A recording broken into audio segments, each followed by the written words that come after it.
রাতের অন্ধকারে রাজ্য জুড়ে যেন এক প্রকার নিশি কুটুম্বের দলের সক্রিয়তা লক্ষ্য করা যাচ্ছে।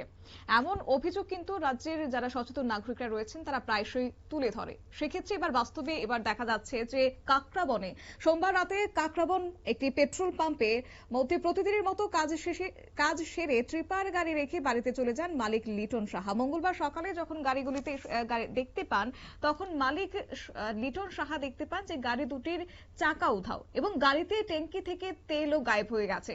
এটা দেখে মালিক চমকে যায়। পরবর্তী সময় খবর দেওয়া হয় কাকরাবন থানাতে। ঘটনাস্থলে ছুটে আসে পুলিশ। প্রতিনিয়ত কাকরাবন এলাকায় যেভাবে চুরি সংঘটিত হচ্ছে তাতে সাধারণ মানুষ রাতে নিরাপত্তাহীনতায় ভুগতে শুরু করেছে। আতঙ্কে রয়েছে স্থানীয়রা।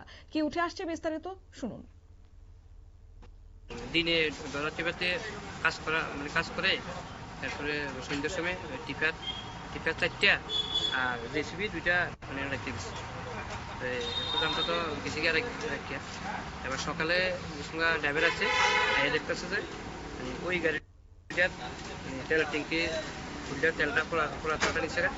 আর ওই গাড়িটার স্টেপটি চাক্কা তেল, ওই গাড়িটার স্টেপটি চাক্কা তেল ফুলটা লয়ে গেছে। আর আজকে তো আমরা বিগত 10-12 বছর ধরে আমরা এই বিউসিতে গাড়ি রাই, কোনোদিন আর এমন কোনো এটা হচ্ছে না বা তেল খুললা নিচে না। কালকে ঘটনা হয়েছে। মোট চাক্কা নিচে কটা? মোট চাকা নিচে 2টা, 200